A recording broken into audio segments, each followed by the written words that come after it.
Daily के problems चल रहे हैं क्योंकि जीतने से कॉन्फिडेंस आता है, उनको फिर से अब शफलिंग करनी पड़ेगी, देखना पड़ेगा कि क्या पिचेस कैसी बनानी है उनको, क्योंकि ये कोई खास अच्छी पिच नहीं थी। 170-75 बुरा स्कोर नहीं था, मगर स्पिनर्स ने क्योंकि आउट नहीं किए तो इसलिए मुकाबला जो है वो हाथ से निकल गया।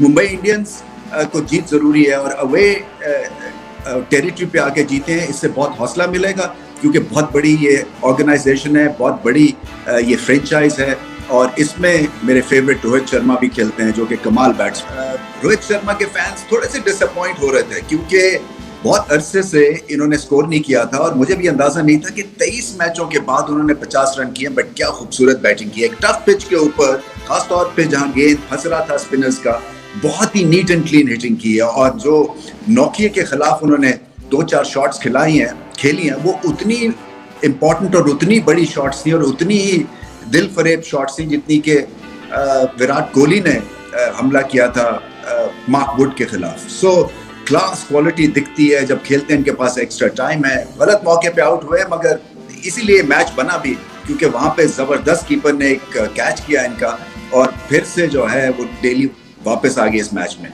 सो प्रॉब्लम क्या था दिल्ली कैपिटल्स की तरफ से, वार्नर ने 50 तो किया मगर स्लो 50 था। फिर अक्षर पटेल को दुआएं दें क्योंकि वो क्या धुआंधार बैटिंग कर रहे हैं। मैंने इतनी जबरदस्त इंप्रूवमेंट एक बॉलिंग ऑलराउंडर में बैट के साथ नहीं देखी है। कॉन्फिडेंस है, लेट इन द इनिंग्स में आके कोई इस तरह की भरपूर इनिंग्स खेले, ये गोल्ड डस्ट होता है। और उनकी बॉडी लैंग्वेज स्ट्रांग है, फील्डर अच्छे हैं और बॉलिंग भी बहुत ही तगड़ी करते हैं, हमें पता है। मगर प्रॉब्लम क्या था दिल्ली का बॉल के साथ, उनके तीनों जो स्पिनर्स थे उन्होंने विकेटें नहीं ली। मैं बात कर रहा हूँ कुलदीप की, अक्षर की और ललित की।